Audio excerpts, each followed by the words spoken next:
right now, the opposition has gained strength, despite the fact that obviously Maduro appears to have stolen the election. The opposition has held together and has demonstrated that it commands the support of the vast majority of Venezuelans. Welcome to Global Dispatches, a podcast for the foreign policy and global development communities and anyone who wants a deeper understanding of what is driving events in the world today. I'm your host, Mark Leon Goldberg. I am a veteran international affairs journalist and the editor of UN Dispatch. Enjoy the show.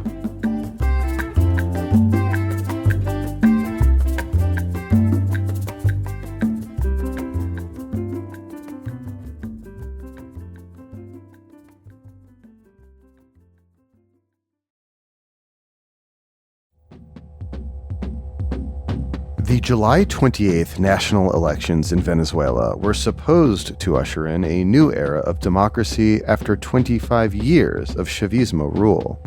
Back in October, President Nicolas Maduro agreed to free and fair elections and in return had some U.S. sanctions lifted.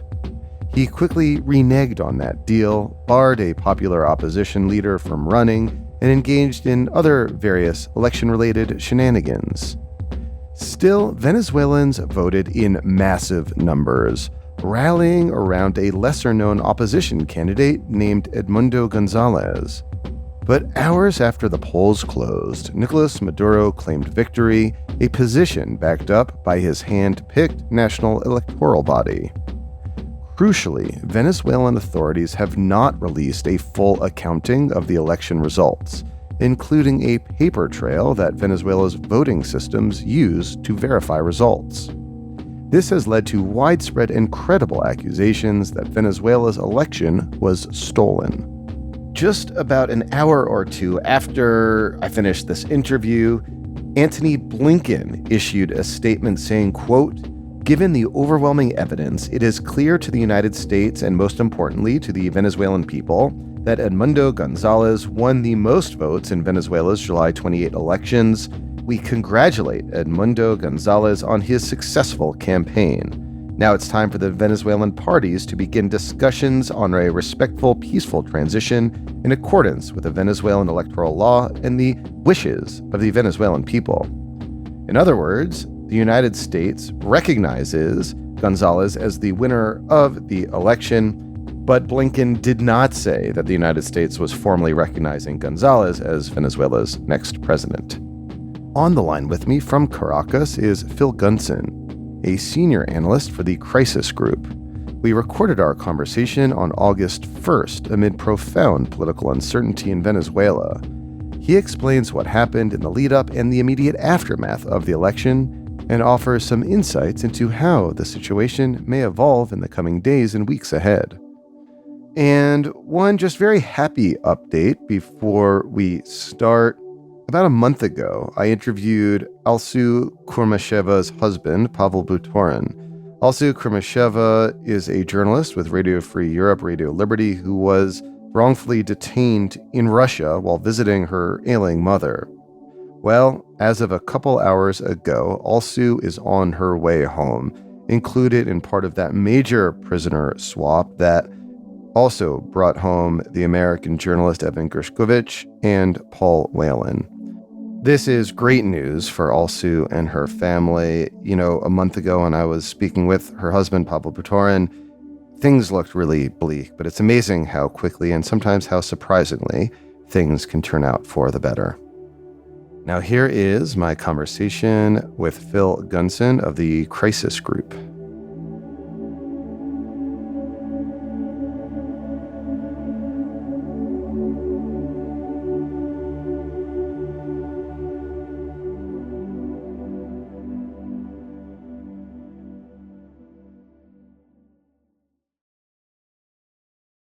So, Phil, thanks so much for speaking with me. I mean, just to kick off, we are catching up just about 4 days following the elections. You're in Caracas.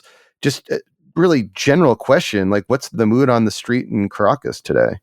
Well, it's extremely quiet. Actually, it's a big difference from what we saw on Monday, a few days ago, just the day after the elections, when there were really a lot of people on the streets. There were big demonstrations. They were put down with a certain amount of violence. There was a lot of anger. There was a lot of minor property destruction. And unfortunately, there have been about 20 deaths, I think is the tally so far, and every indication that there'll probably be more. Why is it quiet then after such a volatile day after election? Why is it quieted down? I think the first reason is because the government did respond with force and is doing its best to intimidate people who might think of taking to the streets again. These have been demonstrations which are very different from the ones that we've seen in the past. We've had mass demonstrations 2014, 2017, 2019, and they've led to a lot of deaths. And on the whole, those demonstrations were largely middle class based. They began and ended in middle class parts of Venezuela's towns and cities, especially the capital. And these demonstrations were quite different. They were people spontaneously coming out of the poorer districts of town, demonstrating around government buildings in the center, not politically guided or directed in any way, as far as one can tell.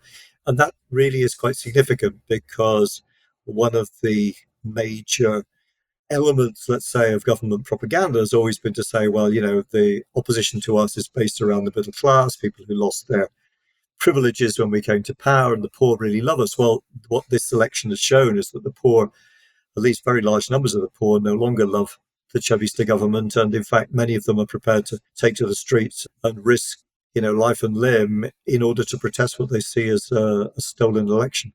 So I do want to discuss those election results with you, but before we get there, can you take us to October 17th last year, in which the Maduro government committed to hold free and fair elections in 2024? And in response, the next day, the U.S. loosened some economic sanctions. Can you just describe what that agreement was and what happened from October up until the elections of July 28th? Yes, the agreement really laid out, actually, there were two agreements, but the main one laid out a series of kind of minimal electoral guarantees or electoral conditions, if you like. The government agreed to respect the opposition's choice of candidate, to allow that candidate freedom of movement, and to allow, for example, access to the press for the opposition, and a series of things like that. Almost every single one of those was actually subsequently violated.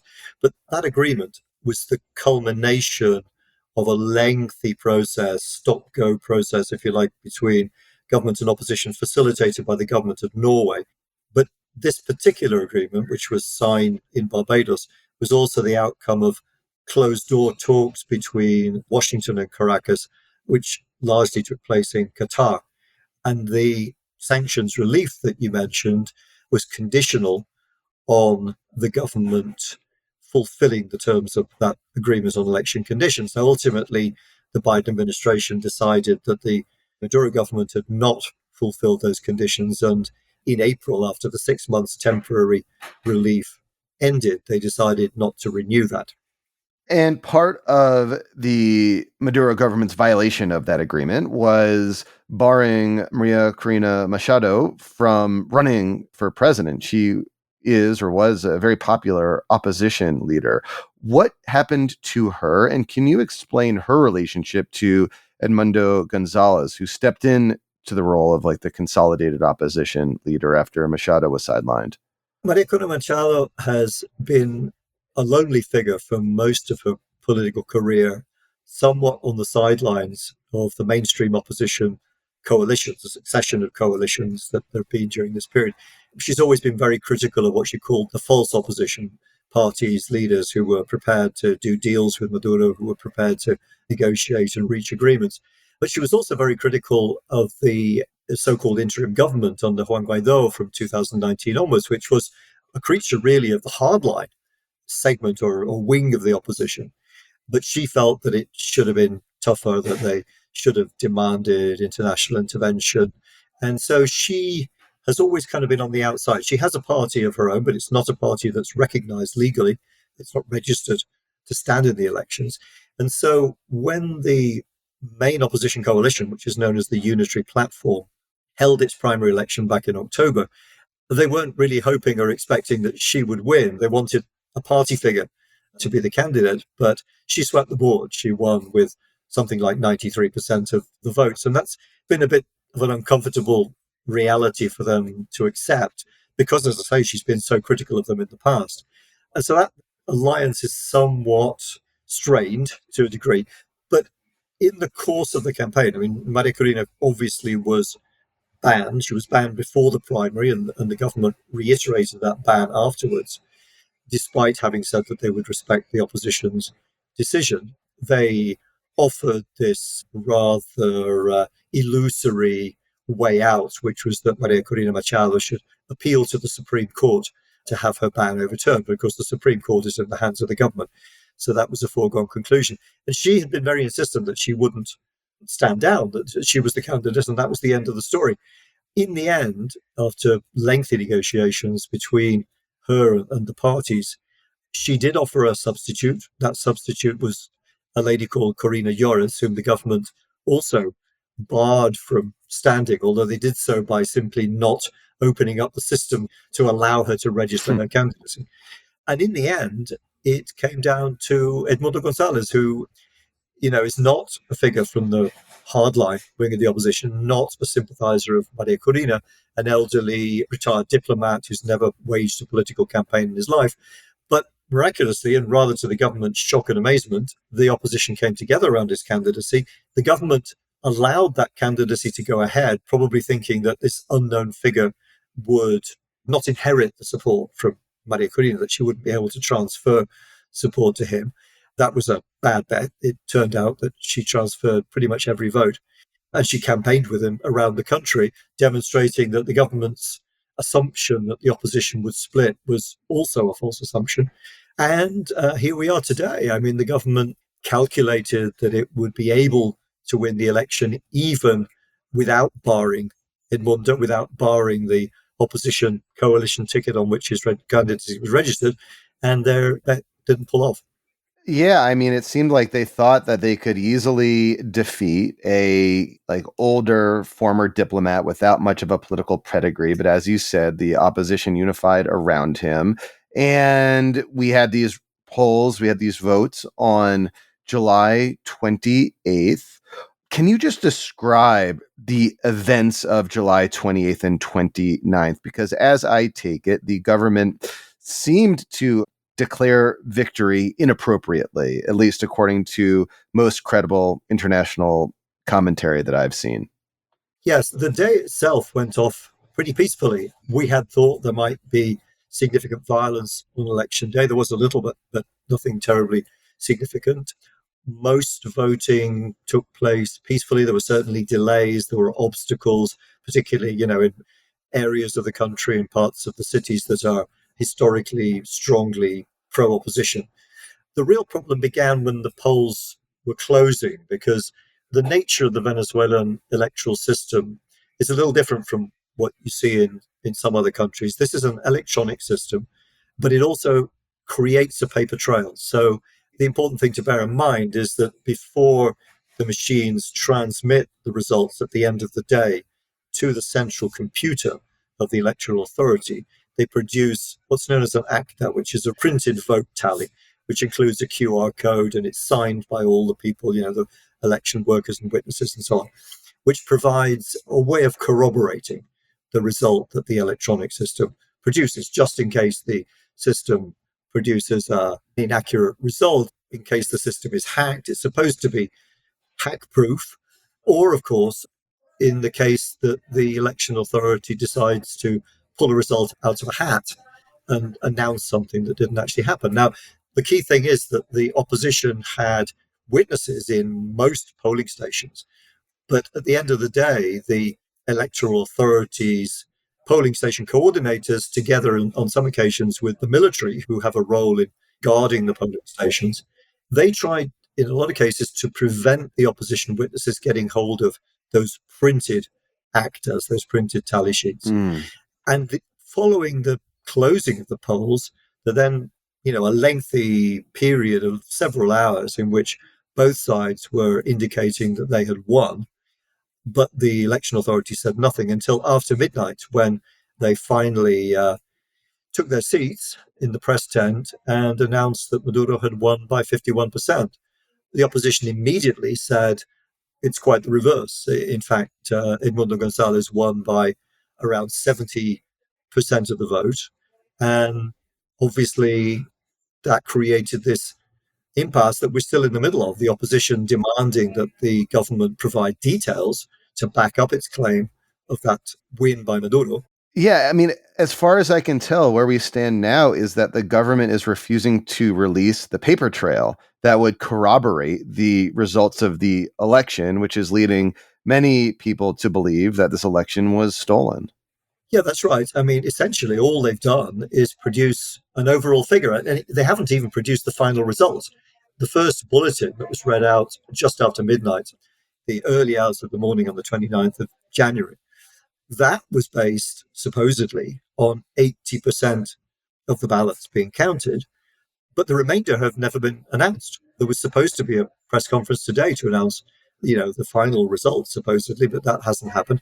Nonetheless, on Monday, the day after the election, they went ahead and proclaimed Maduro to be the president-elect, despite the opposition having clearly indicated that it was challenging the result.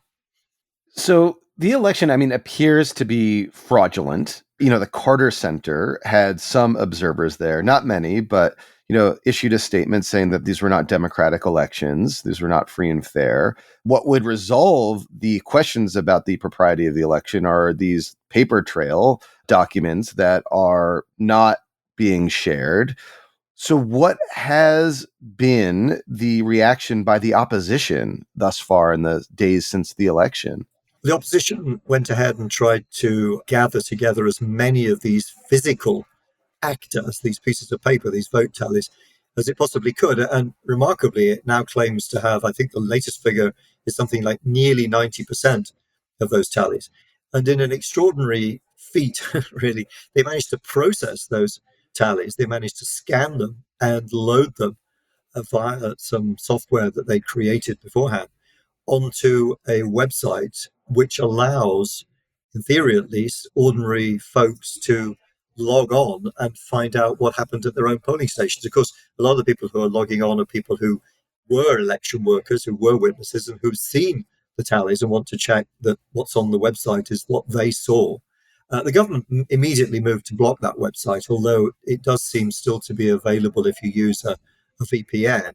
And the opposition is continuing to insist that the way to resolve this crisis is for the government, preferably obviously in the presence of neutral observers, to examine the evidence or to produce its own evidence that would back up its claim that Maduro won. The opposition says, we have the proof, and here it is, we published it.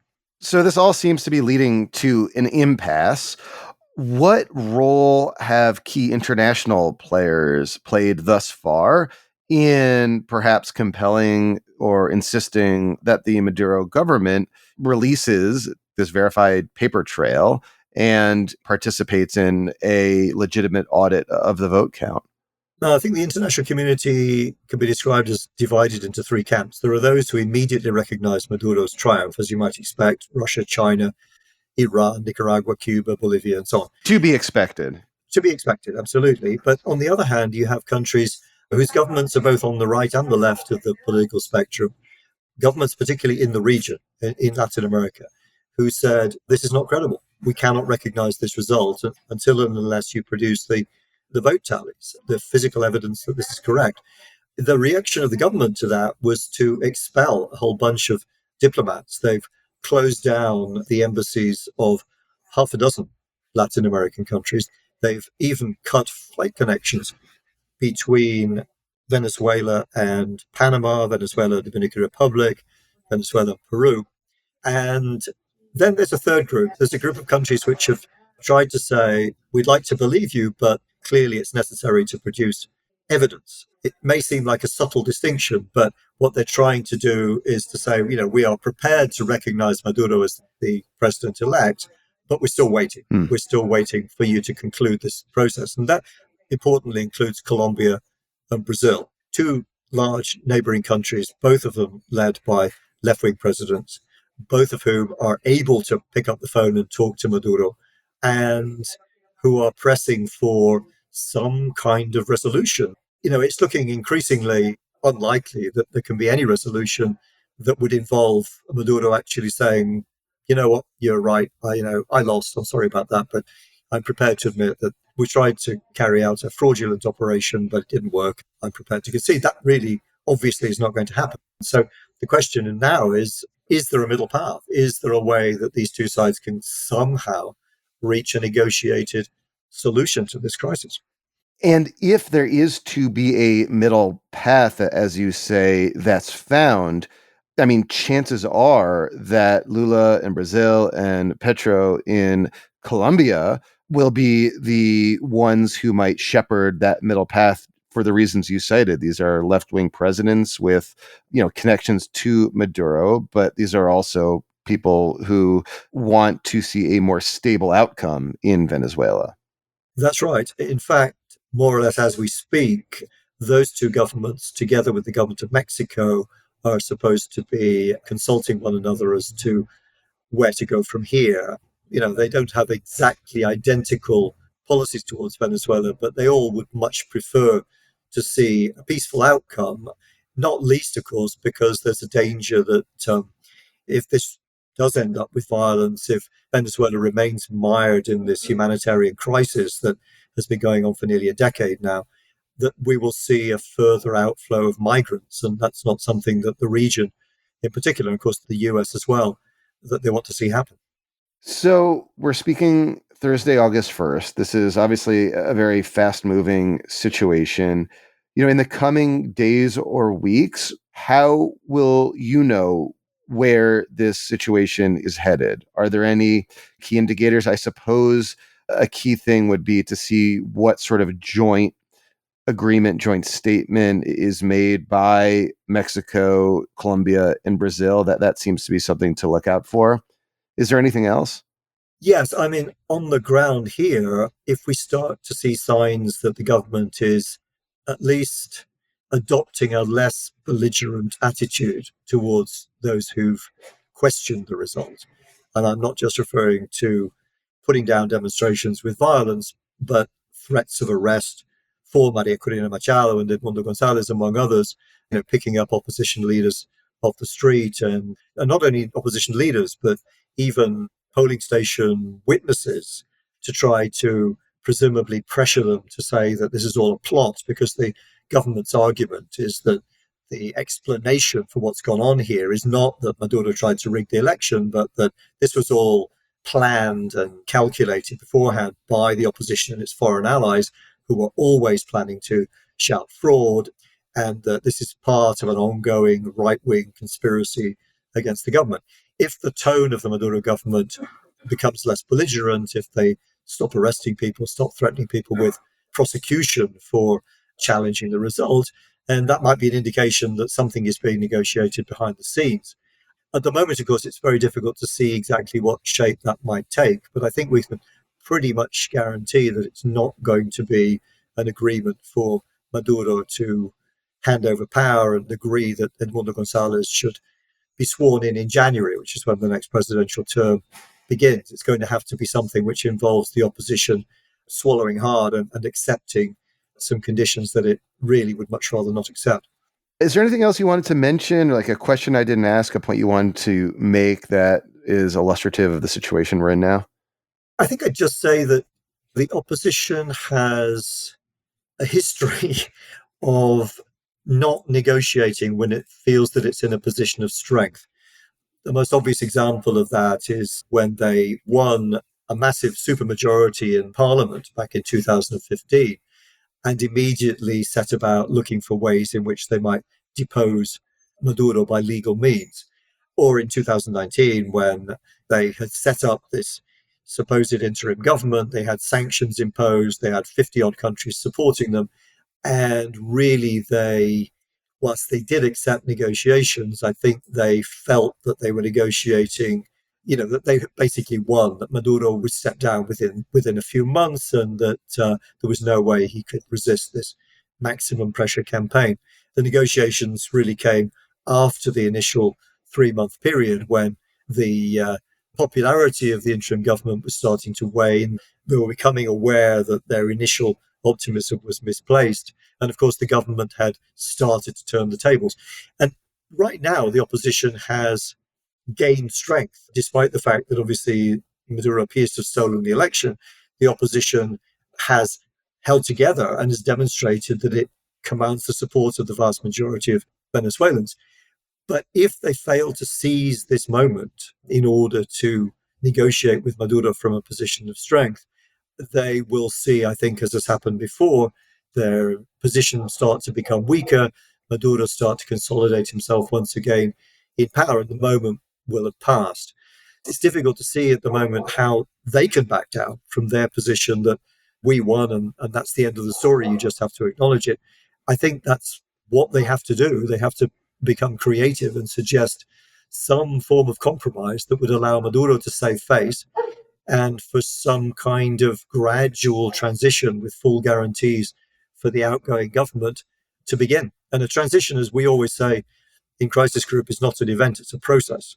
So the idea that, you win the election and that's the end of the story was always an illusion. There was always going to have to be a negotiation, because even if Maduro had admitted losing control of the presidency, he still controlled every important other institution in the country, including, of course, the military and the Supreme Court and the Parliament and a bunch of other things. Thank you so much, Phil. This was really helpful. Thanks a lot. My pleasure.